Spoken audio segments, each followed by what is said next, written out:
This version of Biden, intellectually, analytically, is the best Biden ever. Marijuana, pot, grass, whatever you want to call it, is probably the most dangerous drug in the United States. Dangerous drug. It is clear, however, that if left unchecked, Saddam Hussein will continue to increase his capacity to wage biological and chemical warfare and will keep trying to develop nuclear weapons.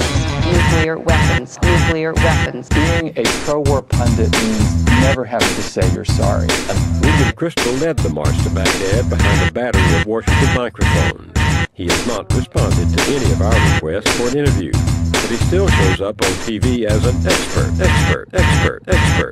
He's got to begin to show progress in 3, 4, 5 months once the U.S. troops get in.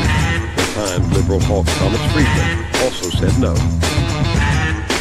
With the media. We're not trying to show you propaganda. We're just showing you what is. We're just showing you what is.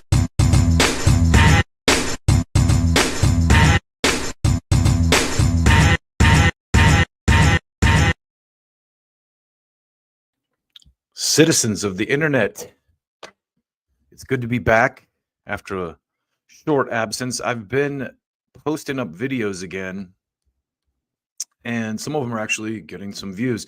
It's weird how the YouTube algorithm works, because sometimes it will allow me to have, like, I just posted a video a couple days ago about AOC and Jon Stewart, and it got a couple views, and then it took right off, and it's like over 2,000 views.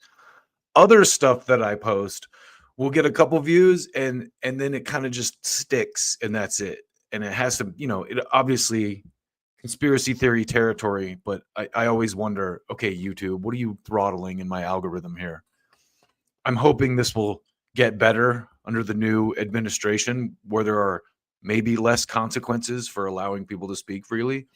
We'll see, I guess. So far, not much has changed. And with that, I would like to talk about what's going on right now with the transition to a new administration, shall we call it that. I've noticed a lot of hysteria around Elon Musk and the Doge thing.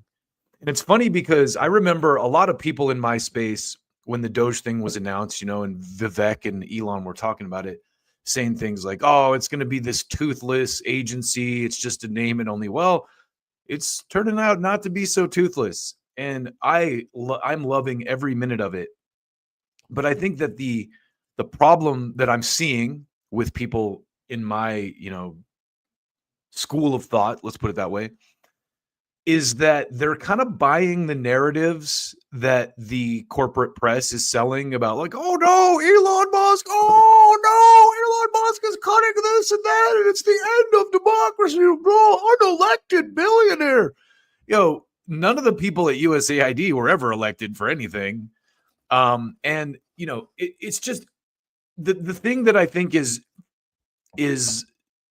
concerning is that a lot of smart people who otherwise, who understood that, the press saying Joe Biden was a valuable, a valid choice for president, were full of shit. Now that the administrations have changed, the same press is the people that are freaking out about USAID. And the deeper you go into this, the more you find out, holy shit, like USAID literally funds the news. They're literally the spigot. And I did a paper with my son a couple years ago about media, and we started going into the weeds, and it really red-pilled me bad, because the more I read, the more I realized, holy shit, the government is literally subsidizing the corporate press and through USAID.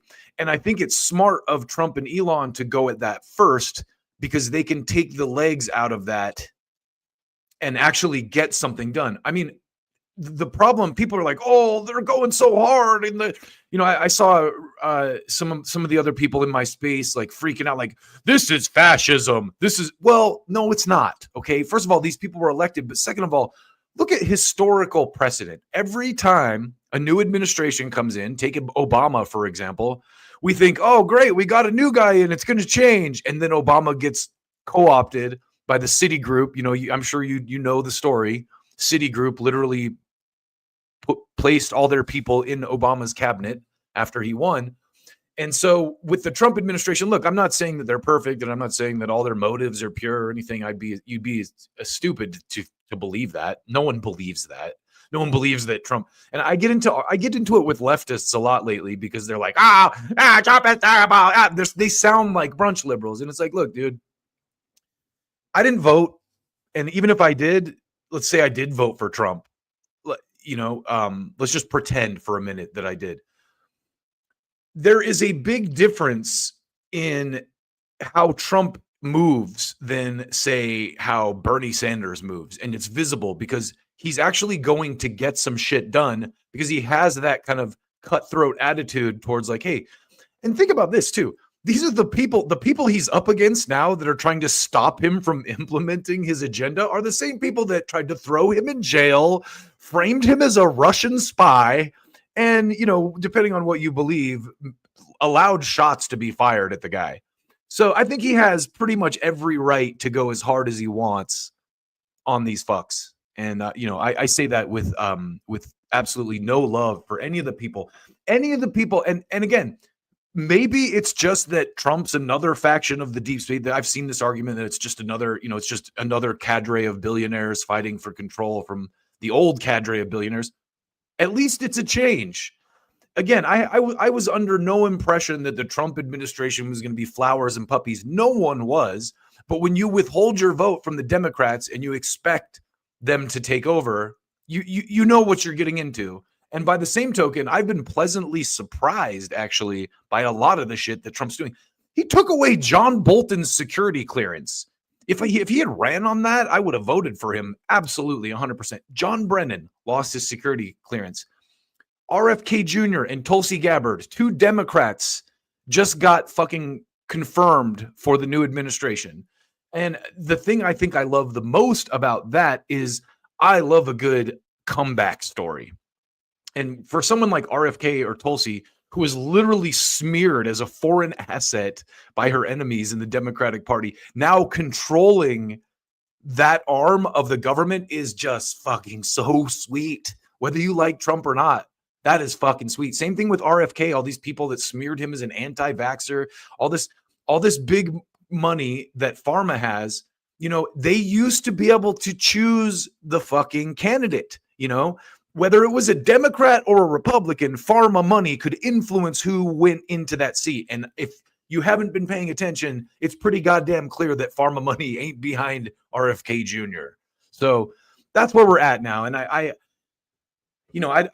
not the kind of person who's like going to unfollow someone or, not be friends anymore because we had a minor disagreement about some of this shit. But I would just ask my friends on the left to take a deep breath and ignore the hysteria about this.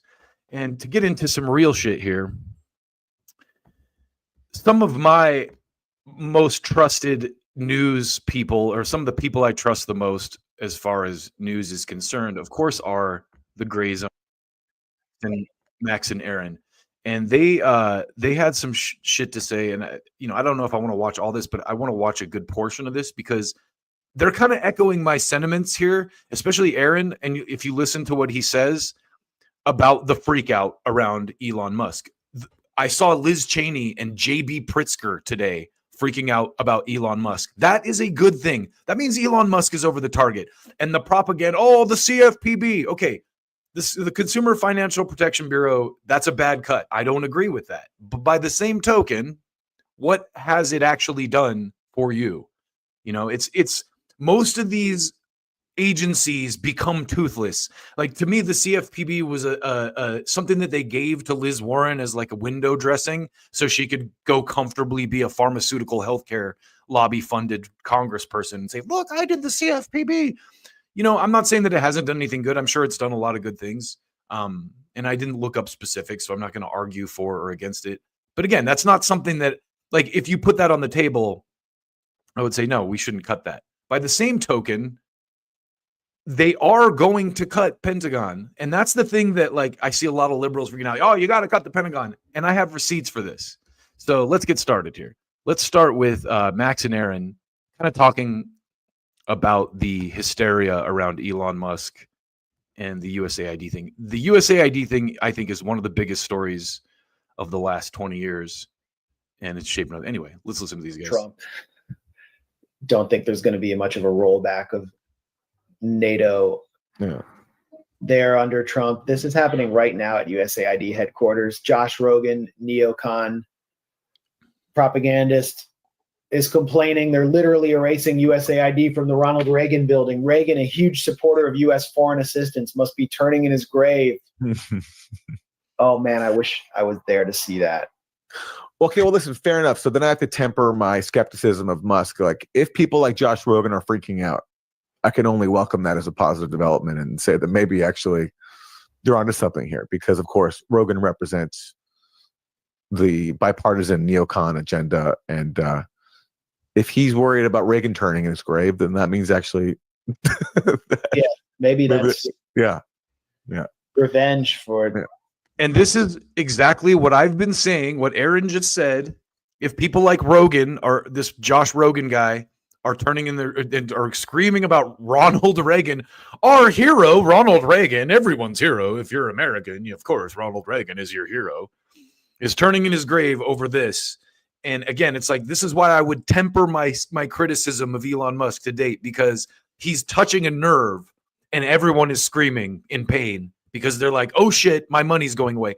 Especially the fucking media. And this is what I keep saying to my leftist friends. Stop buying into the goddamn same people's hysteria who tried to sell you Joe Biden and Kamala Harris 5 minutes ago. Now all of a sudden they're like, oh no, Elon is doing this. He's gonna fire me.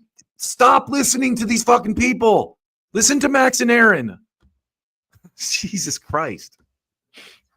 For the Contras and the raping of Salvadoran nuns and the Mujahideen creating Al-Qaeda. I don't know. If this can spiritually damage Reagan, that would be great. One of the worst presidents in American history. What are we paying for, though? I mean, like, it's a lot of money. Billions of dollars went to support media in the Republic of Georgia. Like, billions of dollars. This is not that I was just on Twitter a minute ago reading all the comments about Tulsi Gabbard, which we're going to get into in a minute, being a Russian asset. That's what your fucking tax dollars are buying at USAID. They're buying those cunts calling everyone a Russian asset who doesn't agree with U.S. foreign policy. That's what this media budget buys. And these guys are going to show you receipts. So I'll necessarily think that it would be great for American media, but this is while newsrooms across the U.S. are collapsing and being bought up and consolidated by corporate interests, which then sell them off to and giant investment firms. There's no investment there. More money is being spent on regime change media abroad. And here's what Samantha Power said about where the money was going. She said this openly at an event that Anya Parampil and I attended in DC at a major theater in downtown DC, where they're rolling out this everything app for Ukrainians that USAID, in partnership with Visa and Uber and all of these other Silicon Valley firms, were aiming to force all Ukrainians to use in order to have vaccine passports and to report their neighbor to the SBU because they're a Russian spy through an app called E-Enemy, and to report Russian positions and have their passport and their digital ID in this utopia that we're paying to create authoritarian McCarthyism in Ukraine through ASID. And that's just one small example. I'm sure we're doing it in tons of other countries, and we're doing it here. And these guys, again, I'm sure you saw the stuff about Politico and I talked about it, but the B2B, pro subscriptions where it's like, oh, we just pay $10,000 a year for like 50,000 government employees to have this like $10K a year software from Politico, and that's not a conflict of interest or anything. It's not like Politico would temper their reporting on us based on that massive government handout or anything. Now, would they? How fucking naive do you have to be to believe that? Creating in Ukraine, there was this admission from Samantha Power about where our money's going. One of the things that Congress has given U.S. aid since this full-scale invasion began is an unprecedented amount of money in direct budget support, which sounds kind of obvious. Of course, we would do that. We want to stand with Ukraine, but it's of course totally unprecedented. This kind of scale of investment, and we're talking along the lines of about $15 billion in a sense, cash to the Ukrainian government, which was famous. Hey, just to remind you, we can't afford to have a healthcare system that works for Americans, but we can't afford to dump $15 billion into narrative shaping media in Ukraine for these fucking war pig cunts. Pardon my language. I don't really have a good feeling about people like Samantha Power. Famously corrupt, in past years, and still has work, as you noted, to do on corruption today. So she's openly saying we've given unprecedented money to a famously corrupt government. I don't know if we could have gotten that money out of Congress if not for DIA. Because what DIA allows us to do is that direct budget support goes, yes, to. I don't know if we could have gotten that money out of Congress. And again, that's what this is for. It's a fucking slush fund where they can run around and just basically steal money without any kind of congressional oversight. To the Ukrainian government, but then it goes to pay teachers, to pay healthcare workers, to pay first responders. And there's a digital trail. It's not, some official deciding this or that. It actually is going directly into the bank accounts in a manner that it would have been untraceable in a prior regime. So, let's just assume that DIA, the DIA app, makes it traceable and transparent and not corrupt. We're still paying the salaries of Ukrainian teachers. And how are teachers doing in the United States? Why are we doing that? We weren't doing that before Maidan. We kind of were, but not on the same scale. I was thinking about why are we doing that? Well, because how much money do you think gets skimmed out of that? How much money recently did Zelensky say was unaccounted for? It's fucking ridiculous. And anyone who's against this, I definitely question their level of intelligence and where their loyalty lies as well. Why do we have to pay Ukrainian first responders and paying like pensions for Ukrainians? Like, have you seen what the United States looks like now? There's like a legitimate anger about USAID. Yeah. And Elon is marketing it as, there's drag shows they're paying for, and they are. They're literally paying for like trans comic books and drag shows around the world. It's really happening, but that's peanuts compared to what they're doing that we know about, which is much more scandalous. That's just a way of marketing it to like the low IQ MAGA online Neanderthal that's just like, well, they're going to come and traffic our children, And there's the problem with Democrats. Well, it's also a way of marketing regime change, support for regime change to liberals. If you dress it up in like, oh, we're supporting trans rights in another country, they're like, yeah, okay, let's give tons of money to fucking bomb the shit and take over these other countries then, as long as we're draped in a rainbow flag, it's fine. So that's the other side of it. Yeah. On one side, the MAGA Neanderthals are like, yeah, cut the trans stuff. But on the other side, you have a group of equally stupid people. Progressive Democrats like Bernie Sanders, they should have been leading the call and saying, why are we funding the pensions and salaries of Ukrainian teachers when we don't pay ours? But they didn't. Yeah. They all voted to fund this actually in lockstep. Exactly. Which is a huge. That's exactly what I'm talking about with the dumb fuck left who think that like, oh, and this is what USAID has successfully done. This is what I was talking to some of my friends about last night. I've seen some of my punk rock heroes, guys like Jello Biafra from the Dead Kennedys, who came out during the pandemic as anti-Trump and like, do what the government says, get the Murph, you know, it's like, we got to do it for everybody. And it's like, I just went like, where the hell, why are like punk rock icons suddenly like, obey the government and obey pharma? This is why, because of USAID money. And because the new government knows if we dress this up in this kind of like social justice fucking cloak, these people will jump on board with it. And it works. It works. You see it. Oh, we're helping promote trans rights. Like the Israel thing is a great example. Oh, there's no gay rights in Palestine. Yeah, so that makes it okay for us to murder their families, right? Yeah, it's like that's the logic. The Huge liberal lost logic. opportunity, because who else is going to advance a progressive agenda calling for spending money actually on, you know, teachers here? It's not going to be Elon Musk. Obviously, they want to cut the Department of Education. So progressive lost a huge opportunity to call this out, and instead they voted for it. And so here's the thing too, and not to defend Elon Musk here, but I think this is what gets lost in this conversation.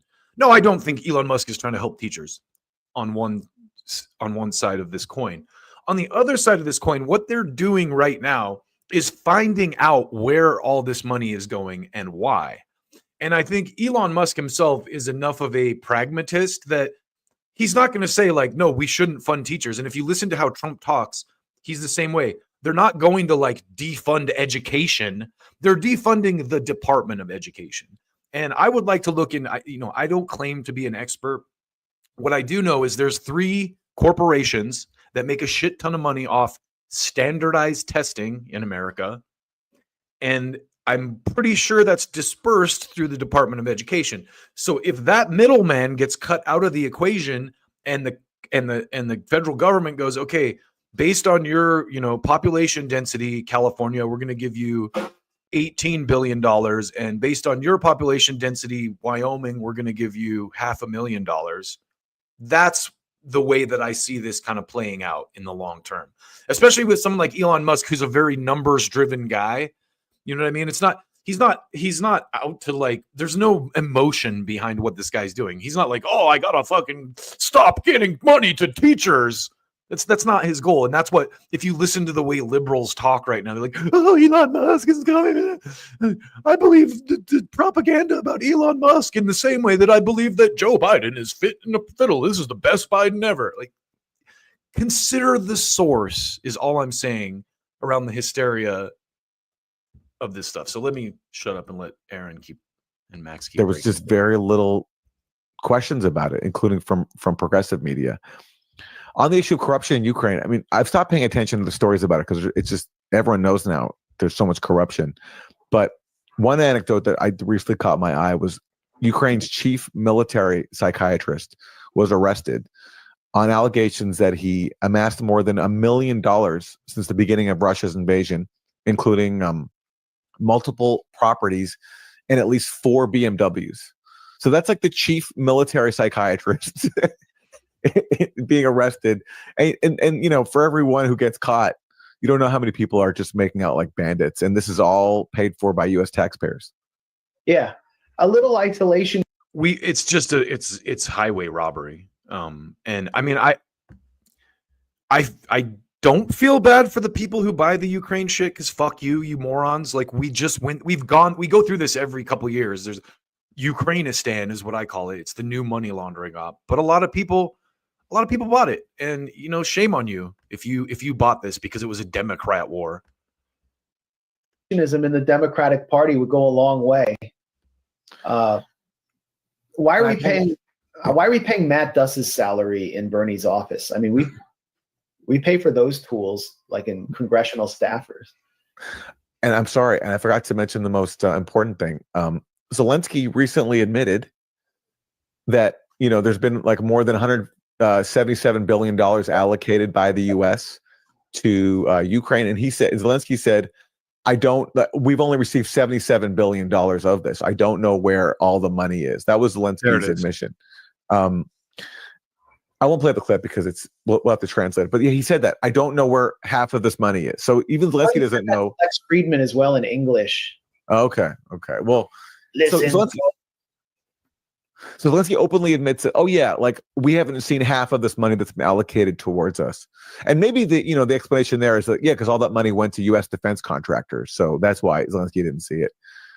But if it was actually allocated for Ukraine and Zelensky saying, yeah, I don't know where half of it is, like what does that say about just how much money has gone into corruption and greed? What does that say about how fucking stupid liberals are too, that are still waving Ukraine flags and that think that like dumping all this money in there is a good idea? I mean, I remember when the war first broke out, this guy literally knocked on my door and was like, "Hey, I'm in the neighborhood. I'm Ukrainian and I'm taking donations for Ukraine." And I'm like, "Yeah, you can keep going." And he kind of was like, "Well, I'm like, yeah, I'm not really into it. Like, please, just I'll." And then I shut the door because it was a grift from the beginning that we'll never even know about.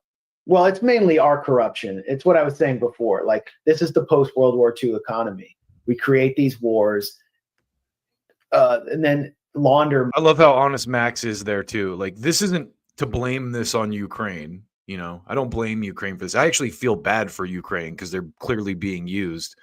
But what Max said is 1,000% on point. This is our corruption. Money that's washed from the pockets of the U.S. taxpayer through the conflict area, Afghanistan. Where'd all that money go? Ukraine, where'd all that money go? Of course, it gets siphoned off by the local honchos, the local warlords. But most of it goes back to contractors in the U.S. And so they need war. And the masters of violence are effectively in charge of our society. Palantir. Yeah, and the people that sold you the Ukraine war, or that sold the Ukraine, are the people going like, "Oh no, Elon Musk! Oh no, he's gonna take away money from poor people! Oh no!" Shut the fuck up.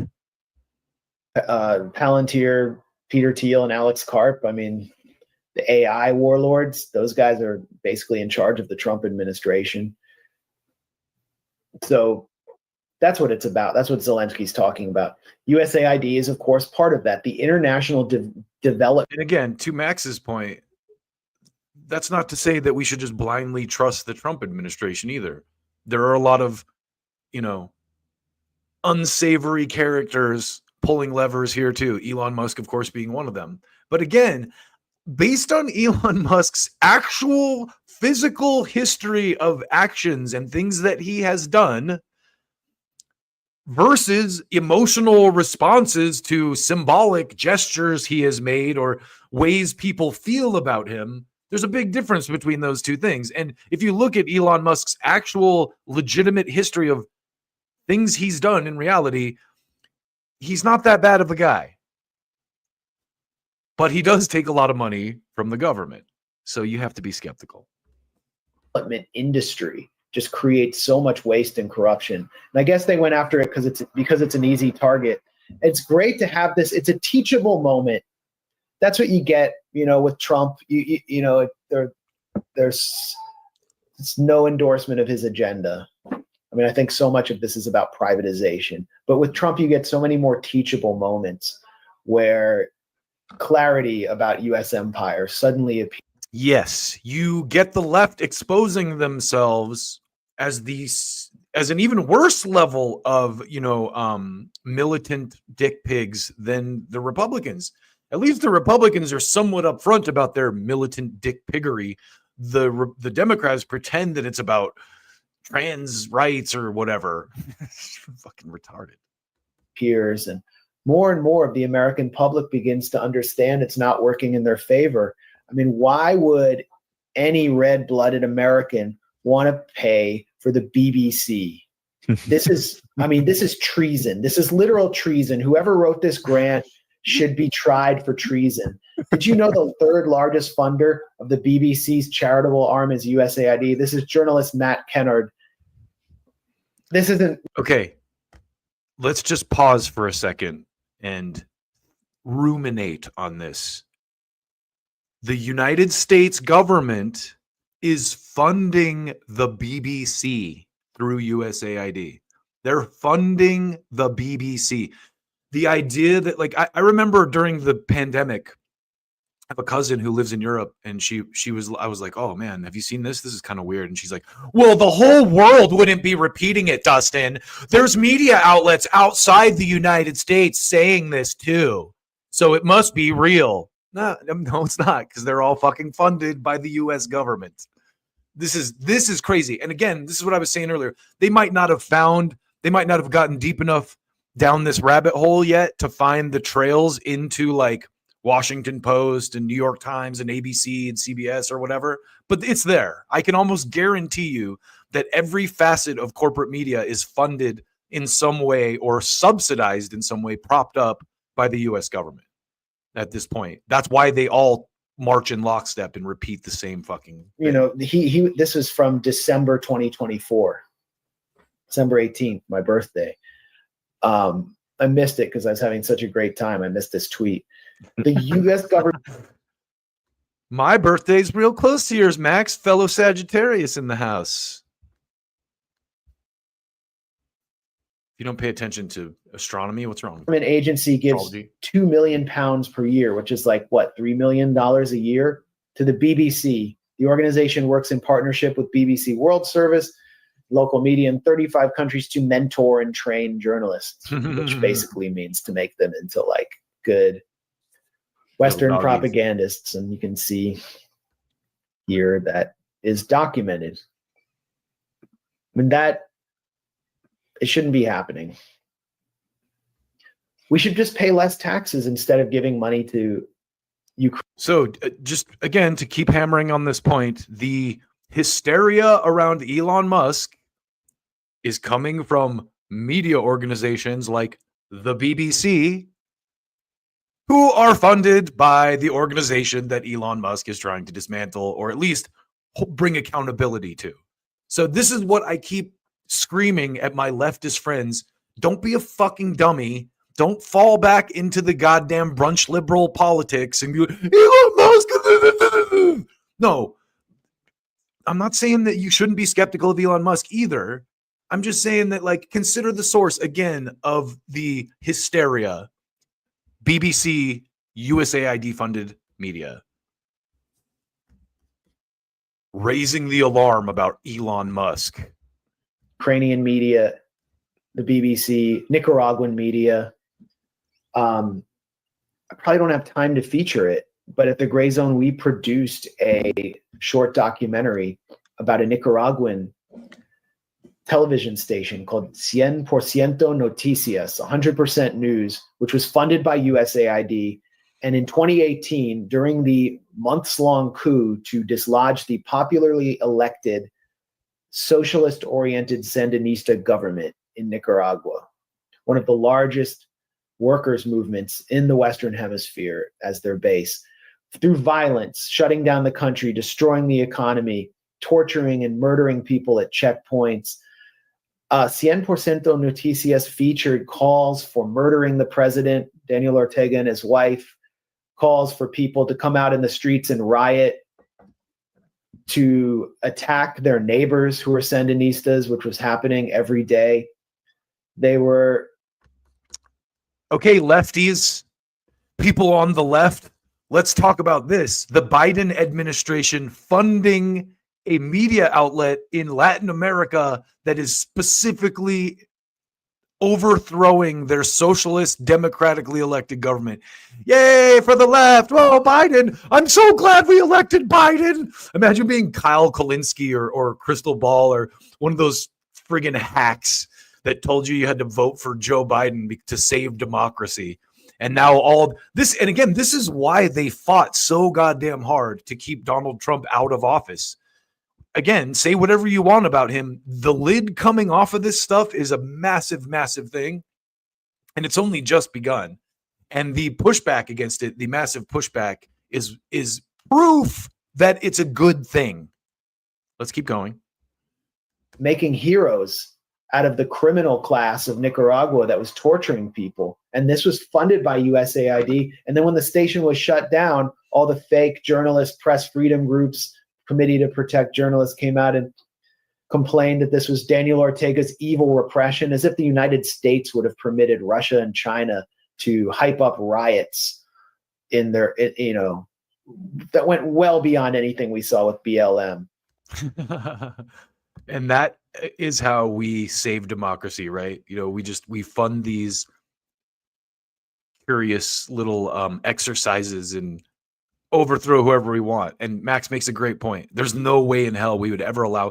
In fact, we gin up fake versions of that. Like the whole Russiagate thing, that like Russia had any influence in our election whatsoever, was completely fake. Like there's no real evidence whatsoever for any of that. There's none. And I'm a guy who used to do fraud. I used to do ad fraud. I used to work in digital advertising. Since 2008, I was a ad fraud detector. So when the Russian bot thing started happening, I went, okay, no, what's the proof here? Oh, it's some weird companies just saying it. There's no like server logs or like actual like IPs or any. No, it's just we made it up. In their own cities, they wouldn't have tolerated it. Actually, the directors of that station were released in a deal to that maybe relieve sanctions on Nicaragua. I can't remember what the deal was, but I mean, we're talking about the encouragement of violence, killing by USAID.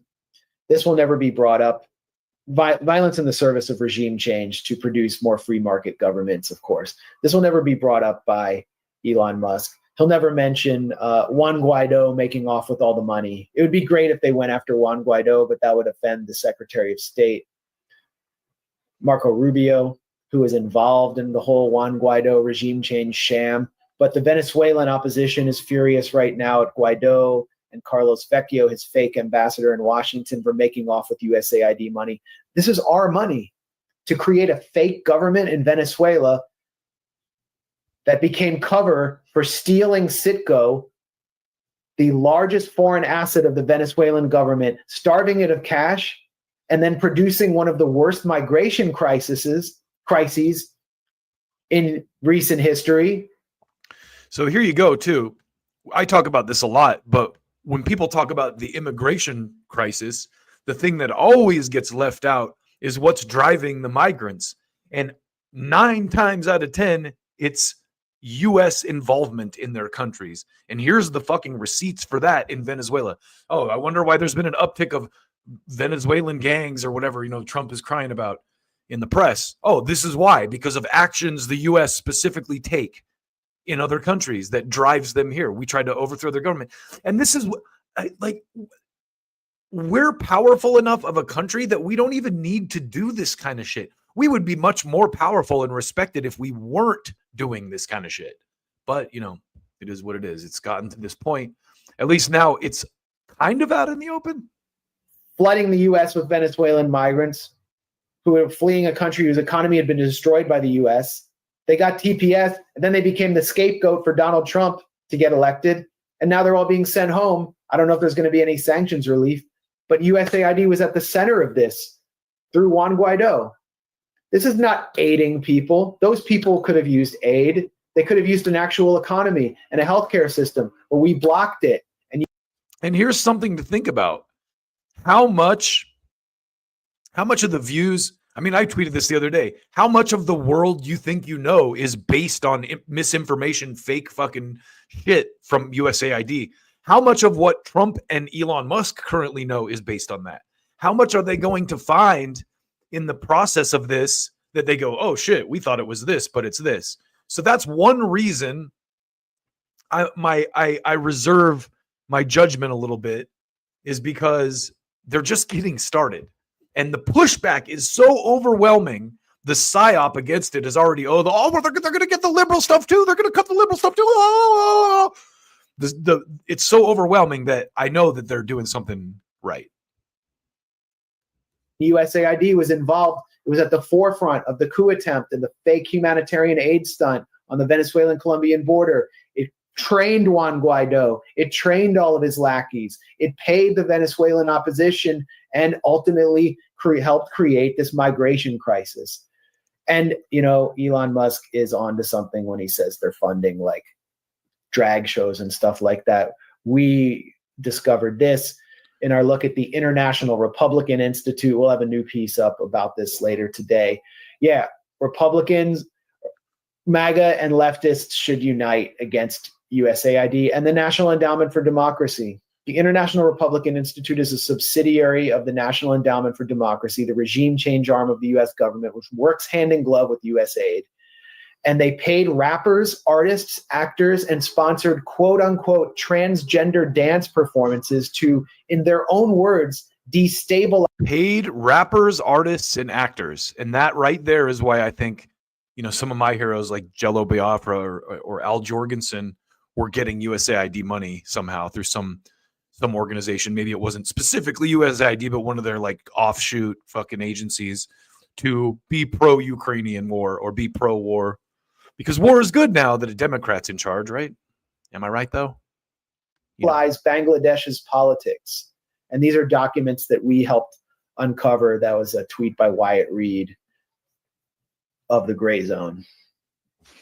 Here it is. Transgender dance performance, which featured 100 visitors attended the program, including local officials and members of the U.S. Embassy. Now, there's nothing wrong. I'm not condemning transgender dance performances per se, but why should U.S. taxpayers pay for them to sponsor regime change in a place where we don't even understand? Well, no Americans can even understand what's happening. Sheikh Hasina was put in power, was displaced from power. Listen, too, if I'm being honest, I'm not even against them spending some money on things like that, like initiatives to basically, make the third world or like countries that are not quite as technologically advanced be more progressive minded or, be more accepting of gay people and trans people. I'm not even against that completely, but the way that it's done is done so sneakily and so covertly.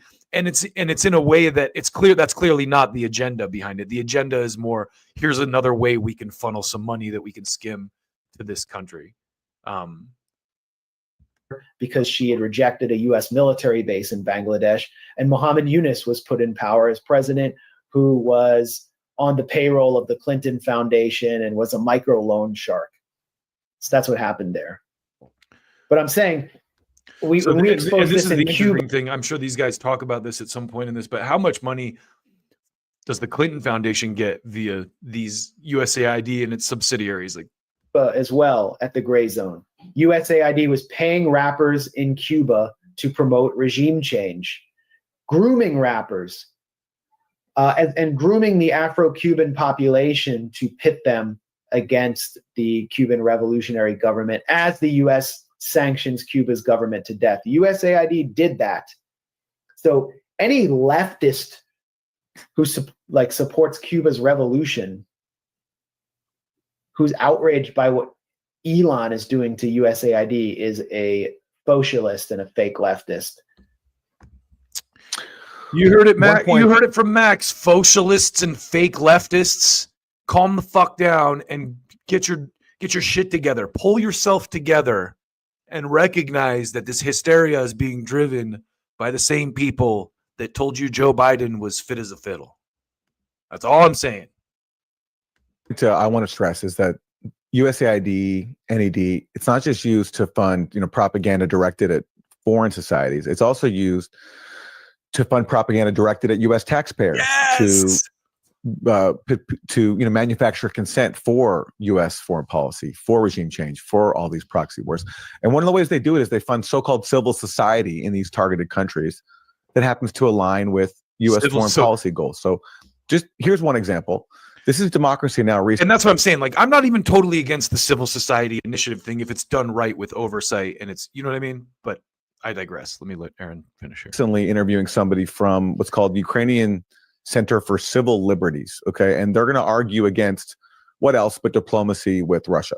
People in Ukraine. Okay. This is fantastic because this is Democracy Now! Democracy Now! Is involved. And this is proof that no matter who you think is good, all these little tentacles of this USAID funding is getting into everything. Ukraine want peace much more than anyone else because the war is horrible. But peace doesn't come when country which was invaded stop resisting to Russian aggression. That's not peace. That's occupation. And occupation, it's horrible. It's just the same word, but in another form, because It's interesting to hear that framed as occupation, but what was going on in the Middle East is never framed that way. And it's amazing to me that the same people who support the Ukraine war, a lot of the brunch liberal types who support this because they've been propagandized into it through shows like Democracy Now, are rightfully against the issue in the Middle East that's happening right now. Russian occupation means torture, rapes, enforced disappearances, denial of your sounds so familiar own identity, forcible adoption of your children, filtration camps, and mass graves. And that's why we have no other. So, honestly, too, I'm curious about the proof behind that. Like, what evidence are they using? Like, Russia forces you to put your kids in adoption? Really? That's really a thing they're doing? Choice. Because if we stop. It sounds viscerally scary, which is I'm sure what it was funded and designed to do, but resisting to Russian aggression, it will be no more us. People in Ukraine want peace. So note there, the Chiron identifies that speaker as a Ukrainian human rights lawyer, Ukrainian Center for Civil Liberties. It sounds, it sounds great. It sounds like really benign. And who wouldn't support civil liberties? But what Democracy Now! Doesn't inform its audience is that the Ukrainian Center for Civil Liberties is funded by USAID. And this is like an openly admitted thing. USAID calls that same lawyer the head of the USAID supporting Ukrainian Center for Civil Liberties. USAID has helped more than 50 civil society organizations, including the Ukrainian Center for Civil Liberties. And she's even a recipient, or she's even on the steering committee of what's called the World Movement for Democracy, which is a project of the National Endowment for Democracy, a notorious front for the CIA. And so American audiences, even a progressive audience, in the case of Democracy Now!, get presented with people from these benign sounding groups, Ukrainian Center for Civil Liberties, and they failed and I don't know why Democracy Now! Didn't disclose this. Maybe they didn't know. They're funded by the same U.S. government programs that support regime change around the world as Democracy Now! Used to expose a long time ago. And that's how it works. It's like you fund people in foreign countries with these benign sounding groups, and the U.S. population that's footing the bill isn't informed that actually they're funded by their own government. And with that one segment, Aaron and Max completely ended any credibility that Democracy Now! Has. Just like that. If you watch Democracy Now! And listen, that's not to say, and I say this about a lot of these outlets, they all still do good stuff. Like Democracy Now! Did a piece a while back. They've done several pieces with State Department officials who resigned because of their opposition to what's going on in the Middle East. So they're not all bad. I cite the New York Times. They do good reporting still, but you have to take everything with a grain of salt. And what's really crazy is an organization like Democracy Now! You would expect to do that due diligence, especially. That's why you would watch an indie media outlet like them, is like, oh, you expect them to go into the weeds and be like, hey, we got this person on saying this, but here's what the organization they represent and where they get their funding and why you should be somewhat skeptical about this, Let's go to the comments real quick. Excellent to see you. Man, Gray Zone is one of the best sources of news available, my friend. I've really, especially in the new Trump era, I'll give you all a pointer from me. Well, whatever, like not a pointer, but here's how I've been navigating the current media landscape. I go straight to trusted voices like Glenn Greenwald, the Gray Zone, Lee Fong, Seymour Hersh, people that have been adequately critical of the Democrats when they were in control. Because now that the Trump administration's coming in, I know that they're not, like Glenn Greenwald is not like a Trump supporter, but he's he's calling it like he sees it, honestly. And when you watch the trajectory of, he's going to do the same thing with the current administration coming into play, right? He I just trust his judgment because he was critical of the Bush administration when, the right wingers were running everything. He was critical of the Obama administration when the right wingers were still running everything under the guise of like, oh, yay, we got a black president now. And that's why Kamala would have been such a goddamn nightmare, because it would have just been endless brunch liberal bleeding on, oh, aren't we so great? Girl power, women power. And it's like, dude, I would love to have a woman president, someone that I respect, like Tulsi Gabbard, for example, or even Nicole Shanahan, whoever. There are plenty of women that I have tons of respect for. Drea DiMatteo should run for president, Jesus. But, someone like Kamala Harris, it's like, okay, it's a manufactured candidate in the same way that like a Ted Cruz or a Marco Rubio is, someone that the press corps and the bipartisan establishment wants. But then they have that like identity politics it factor, so they can go, look, not only does she do everything that both parties wanted her to do and is just an empty vessel for our talking points, she's also a woman and a woman of color. So anyone who criticizes her is a racist and a misogynist. I mean, they're doing it. They're doing that kind of shit with Trump now to the reverse. So but most of us are smart enough at this point to see through it. I mean, I was one of the people who didn't get it. So, okay, to keep going here on the Elon hysteria, we're going to wrap this up real quick. One of the big beefs that a lot of my left friends have, and it's a valid one, is that we need to cut military first. And, while I can't vouch for anything the Trump people are doing yet, what I can say is there is a lot of talk in MAGA circles about just that. And so this is something, with the left, they would kind of float the idea of, but never actually get into it. But I have seen all of the thought leadership, including Elon Musk, say openly, yes, we're going to cut the military. Yes, we're going to audit the Pentagon and cut the Pentagon. It's just going to be a little bit harder probably to get into those, where something like USAID was like, oh, rip the fucking top off this. Now that we have the reins of power, oh, we can start tracing that shit. It's plus, like I said at the beginning of this, if you're going to be able to accomplish anything in a second term, as Trump knows, you have to pull the legs out from that mass media conglomerate that's literally just dumping your own government's money into opposing your agenda. You know what I mean? It's like, it's kind of brilliant what they're doing, because the first Trump administration,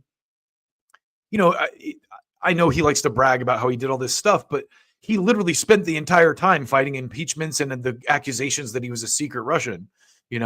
So at least by going right in and kind of like chopping chopping at the trunk of this USAID fucking massive tree that just needs to be cut down and replaced, they're going to have a little bit more control over the narrative, or at least there's going to be freedom of media so that it can't be lied about. I mean, say what you want about Twitter. Elon Musk allows criticism of himself. And listen, I'm not vouching for Elon Musk. He definitely does a lot of shit, and I see his tweets a lot more than any other person's. And I don't doubt that he exerts control over his platform. However, it's also been historically one of the better platforms of the last 4 or 5 years, because if you're going to see videos of what's going on in Palestine or hear a dissenting voice about the Ukraine, it was on X, Twitter.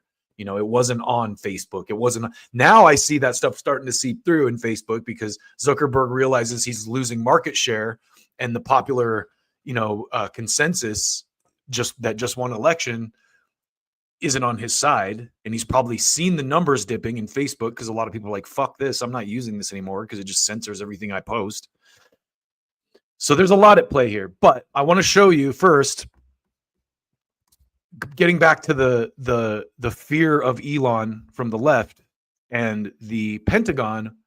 This is currently confirmed. What is his title? Pete Hegseth, director of fucking. Okay, I don't want to butcher the title, because he's the Secretary of Defense. Jesus Christ, what's wrong with me? So check this out. Here's Pete Hegseth, the current sitting Secretary of Defense, speaking on this issue. Pentagon panic begins. Trillions missing. Military-industrial complex scam exposed. Pete Hegseth drops the hammer. Swamp in full meltdown. Watch me. So listen, I'm not that on board. I'm not that committed to this yet. But listen to what Pete says, because again, I think that the powers that be, the kind of try to ignore this kind of talk. And a lot of my lefty friends are like, Elon, they need to cut the Pentagon. This is just one of a couple examples I'm going to show you of the current administration and the thought leaders within it talking about cutting the Pentagon. That includes a Pentagon audit, which to the Marines out there, y'all got to figure it out. And we appreciate that. Lean and mean. We are going to focus heavily to ensure that at a bare minimum, by the end of 4 years, the Pentagon passes a clean audit. The American taxpayers deserve that. They deserve to know where their $850 billion go, how it's spent, and make sure it's spent wisely. It used to be that if you called for an audit, somehow you were undermining the department. I believe the exact opposite. I believe we are accountable for every dollar we spend, and every dollar of waste we find or redundancy is a dollar we can invest somewhere else, as President Trump has committed directly to rebuilding our nation's military. So rebuilding our military is key. That includes a Pentagon audit, which... So there you go. That's Pete Hegseth, the current acting Secretary of Defense, talking about auditing the Pentagon. So I want to show you another example of this. Well, let's pivot back to the Democrats. I want to show you an example of why I think what Elon and Doge are doing is over the target. Because again, my people on the left are very worried about Elon Musk, but this guy spoke at the DNC, JB Pritzker. Reminder, Elon Musk was not elected and does not represent the will of the American people. Suddenly, this guy cares about the will of the American people and unelected billionaires. This guy spoke at the DNC. And I just want to also add that I'm pretty sure Pritzker is a hotel, like a hotel magnate. And if you think about the nature of illegal immigration, I guarantee you a lot of his hotels rely on a lot of illegal immigrant labor. And so he is, I mean, by the same token, I'm sure Trump's do too. So it's interesting to, I don't think Trump is as in the hotel business as this guy is, though. This guy is, he was making fun of Trump for not being a real billionaire. And I love the response here from Homie.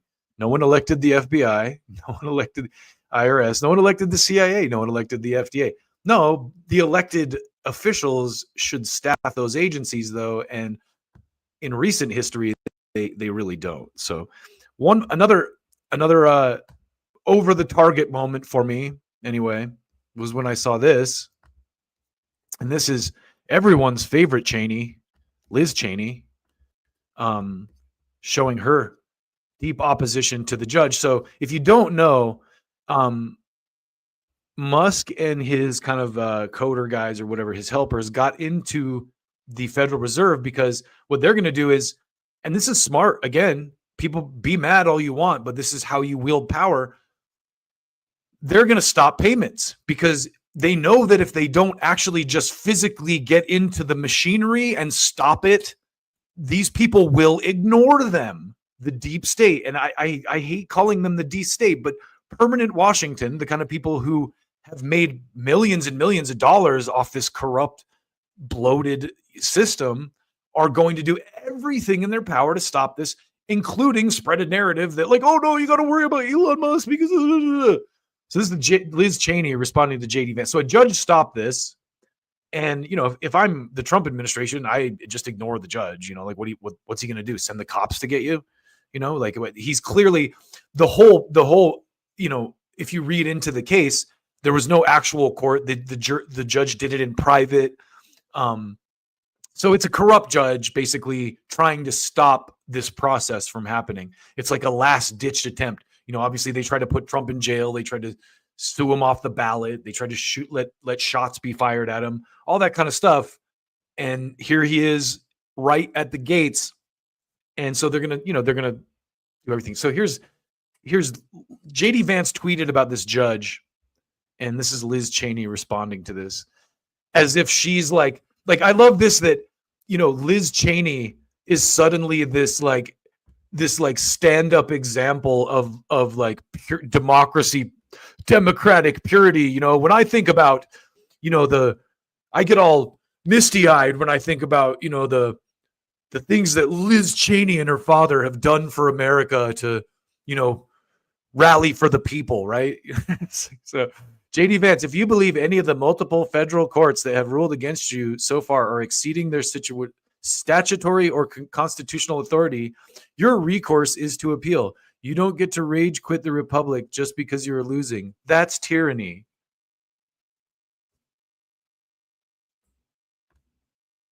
Rage quit. I love that one of her staffers wrote that, I'm sure. If a judge tried to tell a general how to conduct a military operation, that would be illegal. If a judge tried to command the attorney general on how to use her discretion as a prostituter, as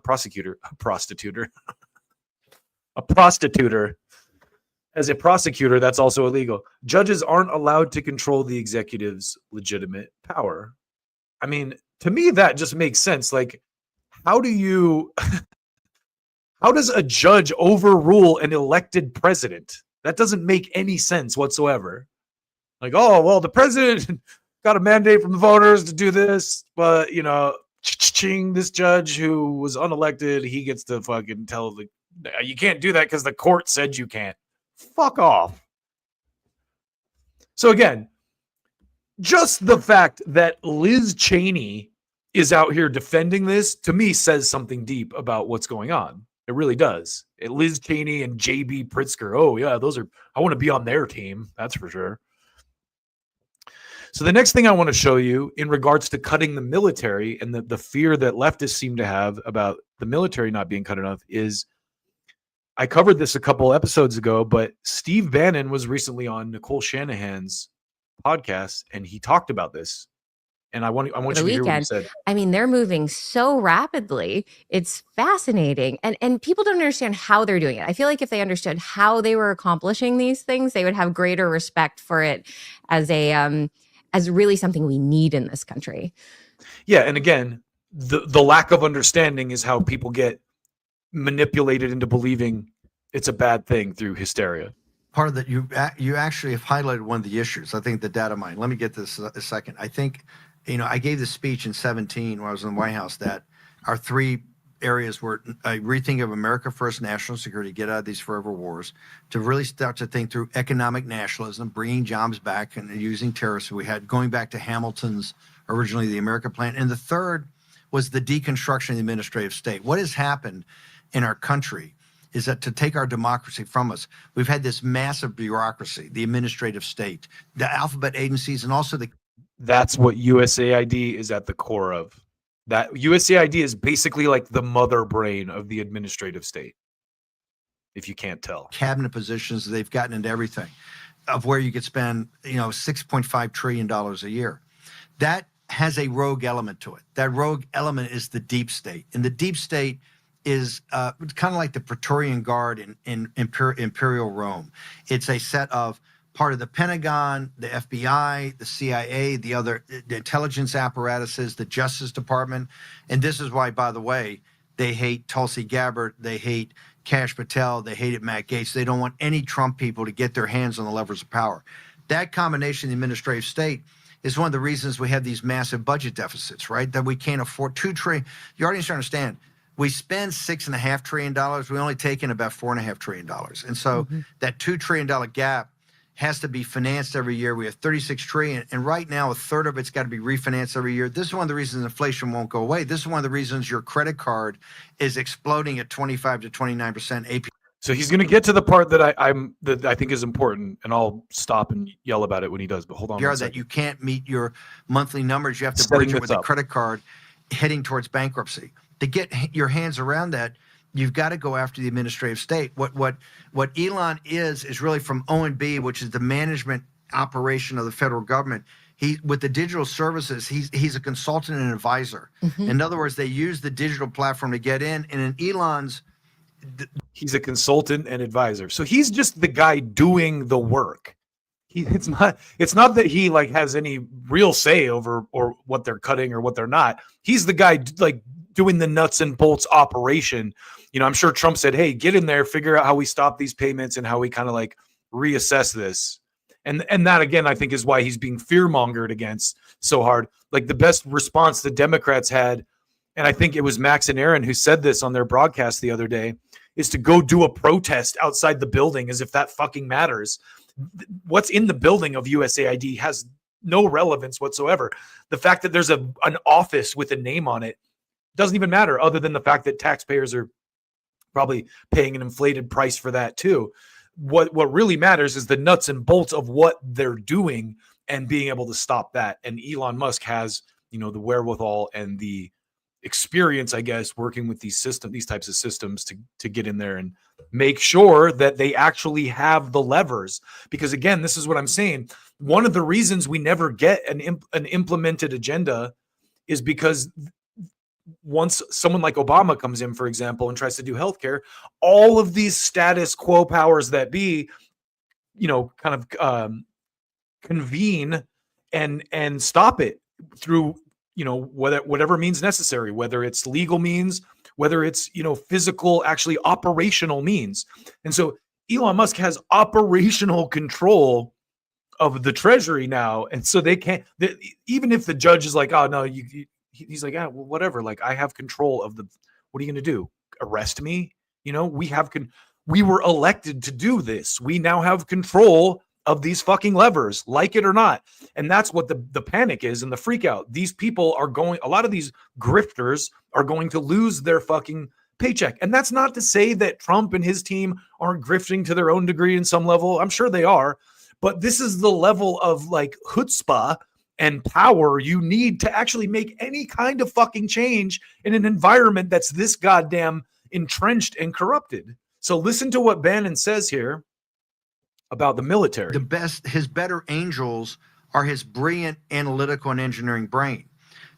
Last week, let me use two specific examples. This memo that went out from O&B was to try to ascertain in the system where the cash is, since O&B manages it, but it's still fairly rudimentary how they manage it. They're trying to find out where basically $5 trillion of cash is, and you had a meltdown by everybody. But what it did expose, it's everywhere. It's in Head Start programs, it's Meal on Wheels, in every district. The Republican congressman phones were getting blown up. In addition, then over the weekend, it was ascertained that the digital team is actually in Treasury, which writes the checks. So the Treasury actually, and this is Elon's engineering brain putting together the plumbing of how things work, even in a rudimentary nature in the U.S. government. It's highly inefficient. But he's now... So I just want to say, too, Steve Bannon is one of those guys who was demonized as a white supremacist, racist, whatever you need to hate him right from day one. But every time I'd heard the guy speak, more and more, I realized who he is. He is the Bernie Sanders of the right. He's literally a populist. The difference between a Steve Bannon and a Bernie Sanders is Steve Bannon has wealth and resources and like I said, the nuts to really go at this in a way that will actually affect real change and not to just lay down on his back and get his belly rubbed when something, you know, opposes him. Understands where the checks are written, right? And who manages kind of where it goes, which is O&B. And I think you're going to see big changes. That one of the issues I think gets to be actually to the data mining. Do you get into people's personal data? As you know, the Maha movement, one of the best things you guys have done, I think, to bring up on a global basis is how our data is everywhere, how our medical data is everywhere. I think it's at the end where he talks about the military. I didn't plan on watching all this clip, but it's good because listen to the guy talk. Is there anything in this you agree with, even if you're on the left? Or is there anything on this you disagree with, even if you're on the left? I couldn't find anything in here that I thought was detestable or disagreeable. And how that's used to enslave us, right? So I think that gets to be an issue. But what he's done already is to identify, particularly for the Maha movement, you should know in MAGA, one of the things we're against these massive intelligence apparatuses. That's why they hate Tulsi and we want her in. The USAID, which you think, hey, this is a great thing. This American government giving money to NGOs and giving money to third world countries is anything but. It's a cutout for the CIA. It's the reason the CIA can keep such tremendous power internationally and tremendous power in our own government. And Elon, I think, was very smart. President Trump identified him to do it. I would continue to look at Elon and these guys. What he's promised President Trump on that $2 trillion annual deficit, he will cut it down to $1 trillion. If he can do that, that is tremendous service to the country. Now, what you're going to find out is a firestorm. There's a firestorm last week just identifying where the cash is in the system. Yeah. And another firestorm about him actually having some input in the checkbook. You wait. I've been on this. If you know the band, this is dumb aside, but if you know the band Earth Crisis, they're a vegan hardcore band, and I'm not vegan, but I love that type of music. And they have one of their first like big songs is called Firestorm. So when he says that, I'm like, oh, firestorm to purify. It comes to cut this, and I keep saying you can't cut. You're not going to get to Medicaid and Listen, Medicare. That's our Medicare this is the point. And Social Security. That's off the table.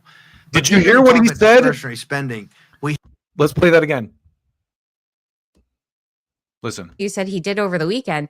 I mean, they're moving so rapidly. Medicare. That's our Medicare. It comes to cut this, and I keep saying you can't cut. You're not going to get to Medicaid and Medicare. That's our Medicare and Social Security. That's off the table.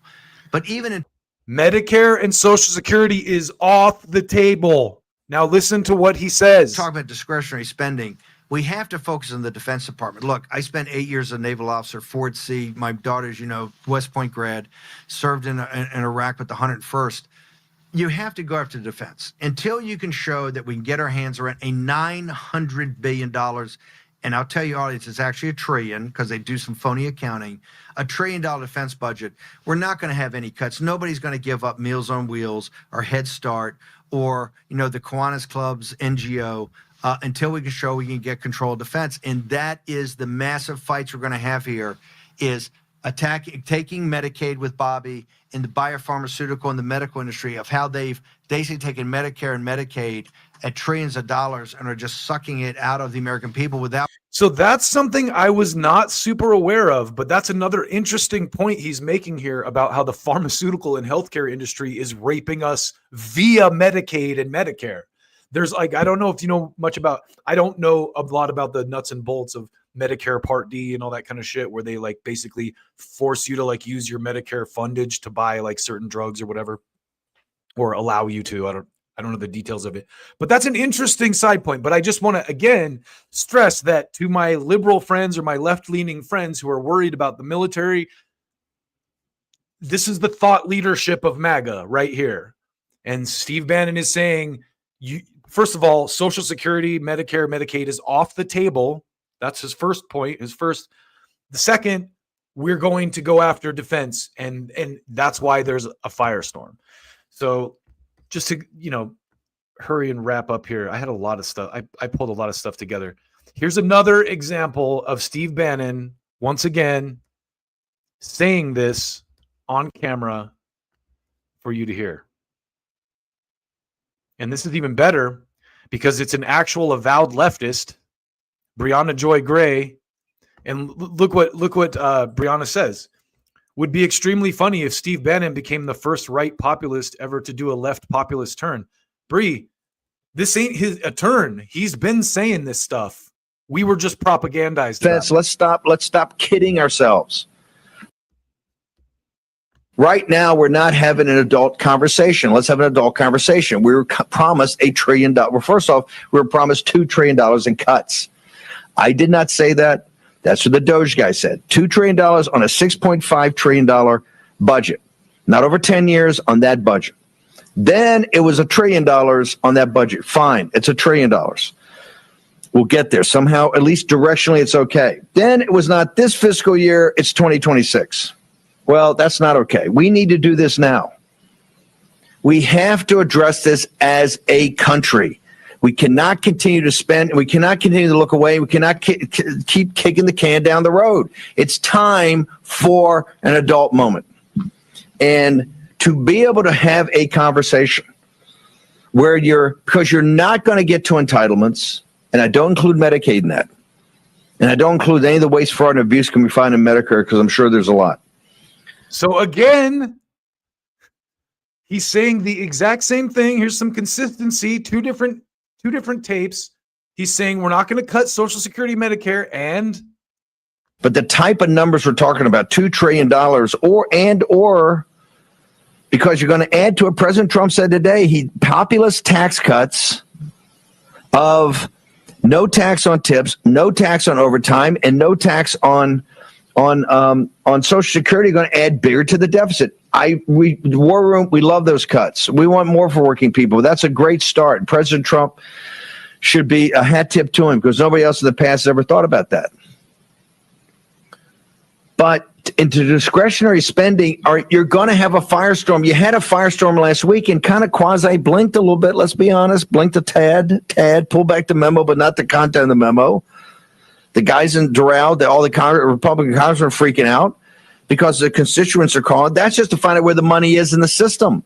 Now we have to have cuts. You cannot cut a penny from federal spending unless you start in the Defense Department. Let me say this again. Let's have an adult conversation. Unless you start in the Defense Department, you cannot have any cuts. So that is MAGA leadership. Unless you start in the Defense Department, you cannot have any cuts. So my leftist friends, let's watch this play out. Okay, let's not get propagandized into hysteria. And on that note, I want to go to the comments real quick because Indy, props to Indy. They do fine work over there at INN. So it's an honor to even have you in the comments, my friends. My friend. But he gave me props on my thumbnail, which if you didn't notice, if you're a fan of 80s rock, it's a Def Leppard themed thumbnail. Def Leppard, one of their breakout, like the album arguably the stuff before Hysteria, and you can probably back me on this, Indy, is better. The Pyromania and before that era Def Leppard was like way better, but Hysteria was like Def Leppard's break into the mainstream in the 80s with featuring hits like Pour Some Sugar on Me, Love Bites, and of course the title track Hysteria. So, just to show off my music geek chops a little bit. So speaking of music, and I've already been on way longer than I intended to be on. I had a whole bunch of stuff to talk about Gaza, which I think I'm going to save for next time. But it involves Ron Paul because, again, I think the thought leadership in MAGA is more on the Ron Paul side of the Republican Party. And Ron Paul has come out and basically, first of all, Elon Musk was like, we need to put Ron Paul in charge of the Fed, which is awesome. This is something Ron Paul's been calling for a long time. But also Ron Paul, as a non-interventionist conservative, is against the war in Gaza. So there's actually I think a stronger opposition to what's going on in the Middle East among MAGA, even than the left sometimes. Well, I shouldn't say that. I feel like the left is a lot more sympathetic to the plight of disaffected peoples, if I'm being honest. However, even if it's a self-interest thing and it's based on like non-interventionism and keeping our money here, being anti-war is a good thing. I don't care how you get there. So anyway, let's talk about Kendrick Lamar's Super Bowl performance before we log off, because I thought it was, so personally, I thought it was great, but God damn it. I can't jump into this yet. We have to talk about Tulsi Gabbard before we go to Kendrick. So stay tuned. I'm looking at my roster here. We'll save the Gaza stuff for next time, but let's talk about Tulsi Gabbard. I think best news in a while. Tulsi Gabbard was confirmed today as Director of National Intelligence. Now, time will tell, how legit she is when it comes time to talk about the Middle East, but she's in now.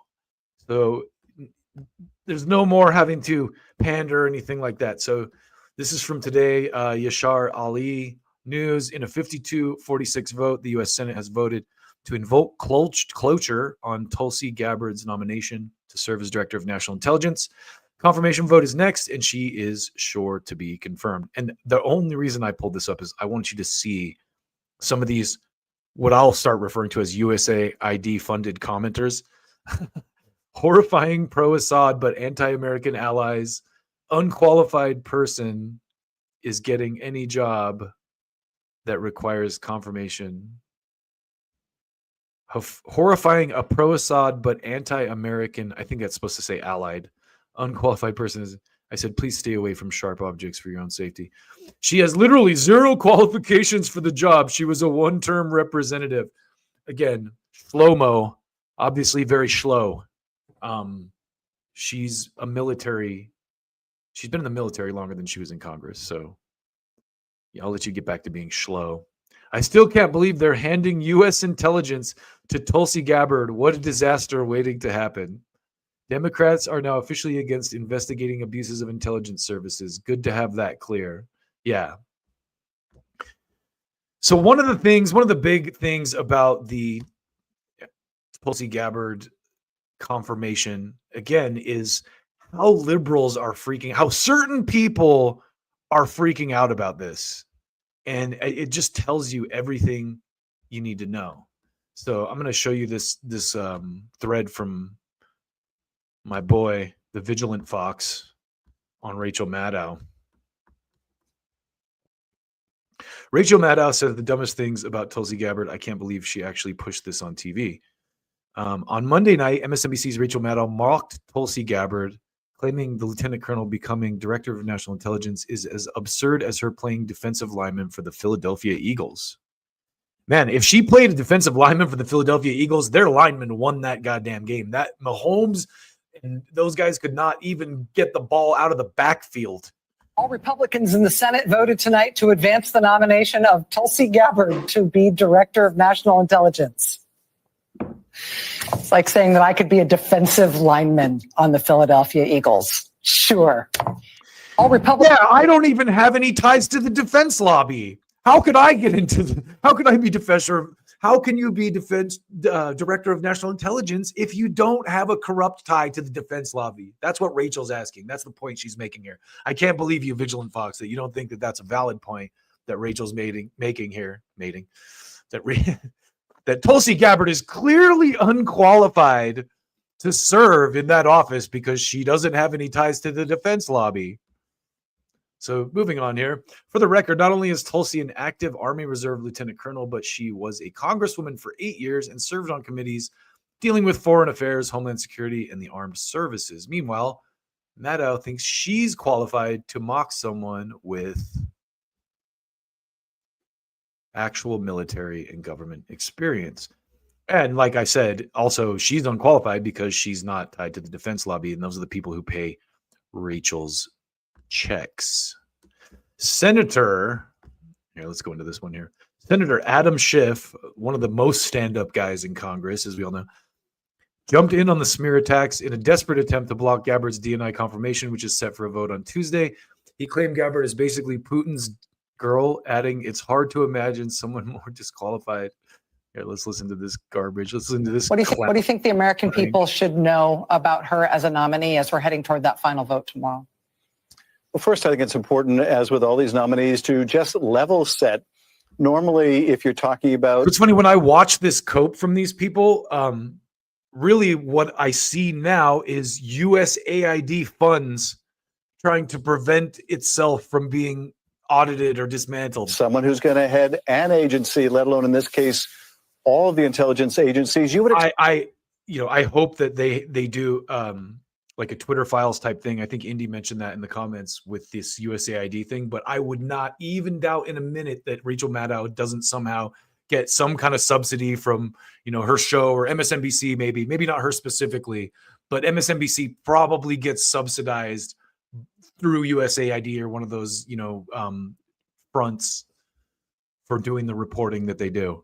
expect a nominee to have some experience, maybe having worked for an intelligence agency, maybe having led an intelligence agency, or even at a minimum served on. Oh my God. Like, this is what I think is so funny. These guys show how pathetic they are. Like, how many people do you find with the experience who've led an intelligence agency? And that's their cope for why she's not qualified, because she's never done it before. She doesn't, that's code for she doesn't have strong enough ties to the defense lobbies that usually puppet these people. On a relevant committee like the Intelligence Committee of Congress. Tulsi Gabbard has none of that experience. Zero, nada, zilcho. That would normally, in a normal world, be disqualifying. A normal world is a world where people like these guys can pick and choose who gets access to these levers of power instead of the voters. So, but she goes far beyond that. She has echoed Kremlin talking points about the origin of the war against Ukraine. She's a secret Russian spy, just like Donald Trump. Donald Trump was a secret Russian spy. How stupid do you have to be to believe any of this? And what I think is great is MSNBC, you know, I'll give you credit for just not changing, for doubling down on this despite completely, you know, nosediving into non-existence. Pushed out Russian propaganda about U.S. biolabs in Ukraine, one of the pretexts that Russia wanted to use for its invasion, to the point where RT, Russia Today, this propaganda outfit, is praising her to the degree that advisors close to Putin refer to her as our girl, an interesting diminutive for someone who might be leading U.S. intelligence agencies. So I'm going to stop sharing Adam Schiff before I puke in my mouth. Here's Aaron Mate, Washington's leading Russiagate fraudster who read the fake Steele dossier into the congressional record and self-sabotaged Russia-crazed Democrats in the process, inadvertently making the case for Tulsi Gabbard. Tulsi Gabbard's bizarre fondness for murderous foreign dictators. Let's see what he says here. She is not, make no mistake, Ms. Gabbard is entitled to her own personal opinions. She can apologize for Assad or Putin or any other murderous dictator to her heart's content. But we're not considering Ms. Gabbard for some position in which her bizarre fondness for foreign despots is beside the point. She is not the nominee for Postmaster General. He sounds like he's about to cry. We're considering her for one of the most important jobs in our intelligence community. And for that, Tulsi Gabbard is a walking five-alarm. I love how they call it an intelligence community, as if it's like, it's a happy community of people that are fucking setting up fake wars and spying on you and taking away your freedom. Yay, the intelligence community. It's a community. Whee! Fire and must be rejected, must be. Make no mistake, Ms. Gabbard is entitled to her own. So there you have Adam Schiff caping for the intelligence community. But I want to wrap this one up by showing you the real clown in all of this. And that clown is none other than Bernie Sanders, one of the biggest clowns of the last 20, 30 years, one of the most spineless jellyfish of a person, you know, I've ever seen in my life. I just, wow. It makes me feel so bad because all my conservative friends were right. Again, they were right about AOC and they're like, Bernie's full of shit. He doesn't really believe it. He's got 3 fucking houses. And I always defended him. I was like, no, like you can be successful and still want good things for other people. But just, wow. It doesn't get any lower than this after a person who literally had the intestinal fortitude and the courage to stand up for what was right and step down from the DNC when they unfairly smeared you. Here you are folding like a chair and just putting your pathetic little tail between your legs. So let's read what Glenn has to say here. In 2016, Tulsi quit as DNC vice chair over its cheating for Hillary, then endorsed Bernie. Ron Wyden made privacy and NSA FBI spying abuses central to his career, admitting that Tulsi is great on that. Yet both voted no because they're craven partisan loyalists with no principles. I would also venture, and a lot of people have suggested this, that these agencies probably have some dirt on Bernie or some kind of dirt that they're hanging over his head. You're going to vote this way or we're going to put your wife in jail or something. You know, there's definitely, and maybe I'm giving him too much credit. Maybe he's just a gigantic pussy. It kind of seems like that's the case. Like he's just a fucking jellyfish of a man who never really believed any of the things he supposedly stood for, and never really was willing to go, to war for his own beliefs. So anyway, and I already showed you the original tweet here from Glenn Greenwald. But wow, glad that Tulsi was confirmed, and this is another thing where I really hope that some shit comes out as a result of this, and I think it will. I think that you're going to find out some stuff that they don't want you to find out now, and I think that's why there was such a pearl clutching, chest bleeding. One more thing before we stop cracking on the weakling that is Bernie Sanders. This is Aaron Mate again. Bernie Sanders voted to confirm Marco Rubio as Secretary of State. Thanks, Bernie. Yet with his cloture vote, he's signaling that he'll vote against the confirmation of Tulsi Gabbard as DNI. This despite the fact that Bernie has previously praised Gabbard, still shares many positions with her, and that she took a major career risk calling out the DNC's bias against Bernie before anyone else. He's retweeting Glenn Green. Here's what Bernie said about Tulsi just a few years ago, but he fears provoking rage amongst Democrats if he votes yes on Tulsi, despite knowing that anyone Trump nominated in her place would be far worse from his perspective because he's an opportunistic partisan coward. OPC. That's what Bernie Sanders is, an OPC. Sanders campaign press release, Tulsi Gabbard, this endorses... Rep. Tulsi Gabbard endorses Sanders. And so this is from 2016 for Rochester. U.S. Senator Bernie Sanders on Sunday welcomed an endorsement by Rep. Tulsi Gabbard of Hawaii, who resigned her Democratic National Committee leadership post in order to back Sanders for president. Here's Sanders' quote: "Congresswoman Gabbard is one of the most important voices of a new generation of leaders," Sanders said, "and as a veteran of the Iraq War, she understands the cost of war and is fighting to create a foreign policy that not only protects Americans, but keeps us out of perpetual wars that we should not be in." So I think my biggest takeaway from the confirmation of Tulsi Gabbard is that Bernie bastard, surly bastard, Bernie Sanders is a complete and total garbage of person.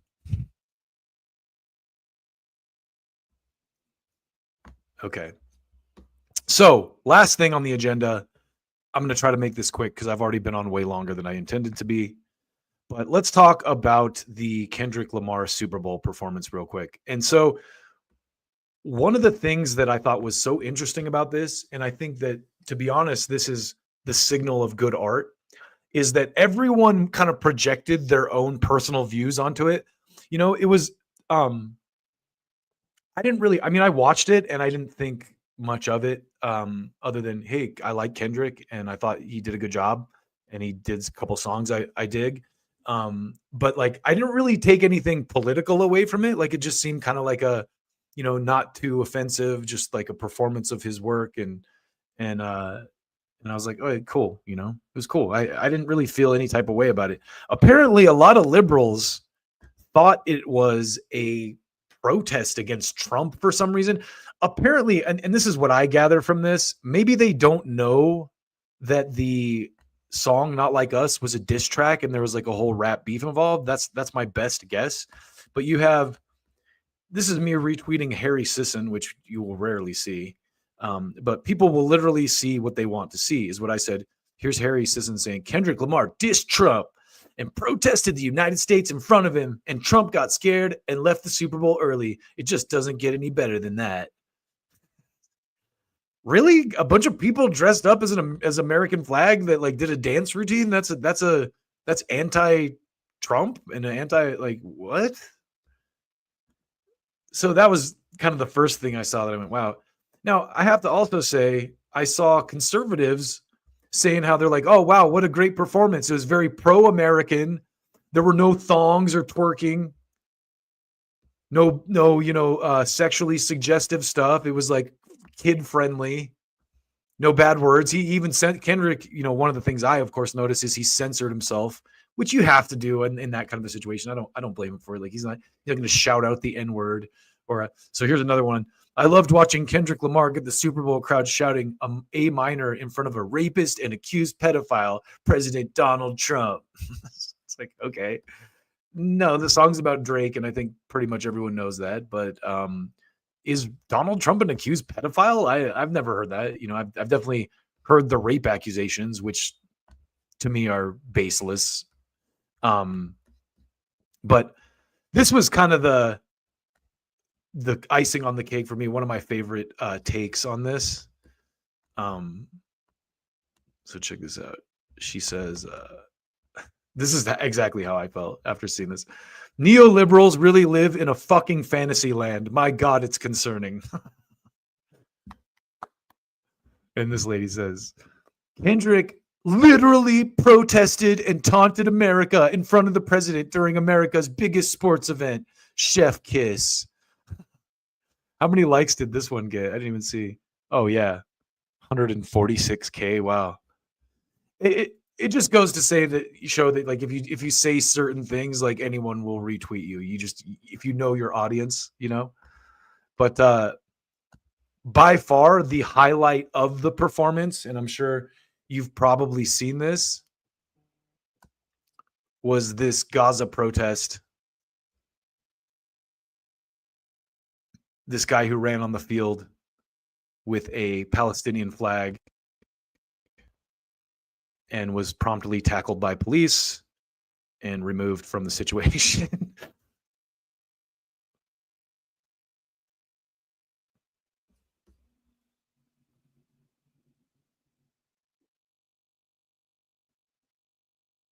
It took him a minute to finally get him.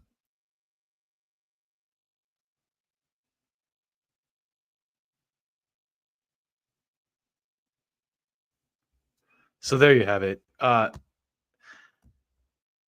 Whenever I watch football, to be honest, I'm just like, what is this propaganda that I'm seeing here? So on another note, I thought this was after the Palestinian flag. I had to share this tweet from Adam Friedland, who is very Jewish, very openly Jewish.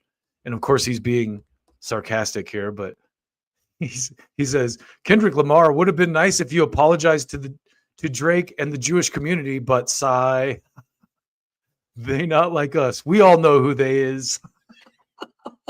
You gotta love Adam Friedland. You know, he's kind of playing up the whole I'm a victim thing. That is Drake Jewish? Yes, he is. Oh man. Anyway, like I said, I'm way over, but there's one more thing I wanted to show you real quick before we go. And that is, I've always thought, so real quick, after kind of grunge broke and, you know, alternative music was a thing in the early 2000s, there was just a wave of shitty music that came out. And at the top of that wave were bands like Creed and Disturbed. And so I want to just show you, I've always hated Disturbed and thought they were corny garbage, but now I really hate them. And here's why. So thanks to Dead Patsy for posting this. Disturbs David Draymond signs Israeli bombs. Hello, Clarice. Yeah. Shitty music and even shittier politics. Couldn't agree more. And honestly, like, dude, I guess the band's called Disturbed, so you know it makes sense that he would be like, "Yeah, I'm gonna go sign some bombs that are gonna kill women, innocent women and children, because I'm disturbed." No, the guy's like 5 feet tall too. He's kind of a midget. I've actually met him in person, but anyway, terrible music. I feel bad for people that actually like this shit and listen to it, but now you know, like, any artist that would do that is, oh my God, like not an artist. I just, that's my own personal take. Maybe you disagree. Tell me why I'm wrong in the comments. But I got to get out of here. Thank you for tuning in as always. And, you know, smash the like button. I don't say that shit enough. Actually, I think I don't say that enough, probably more than I say smash the like button, but all that good shit. You know, I really appreciate, this is my outlet. This is my vent. and I enjoy talking about this stuff and engaging with y'all. So again, thank you for tuning in. Definitely got love for y'all, and let's talk about it. Let's the next couple years are going to be real interesting. So again, don't get propagandized. Don't let the same people that told you Joe Biden was a viable president convince you that like Elon is the end of America or whatever kind of bullshit narrative they're spinning right now. As you can see from the receipts I brought, the thought leaders of MAGA are ready to cut the military. So, we'll see what happens. And again, Steve Bannon, Social Security, Medicare, not on the table. So lean into the reality instead of the hysteria. That's all I ask. And I have to go listen to some Def Leppard now. Anyway, thank you again, and take good care of yourself out there. Till next time.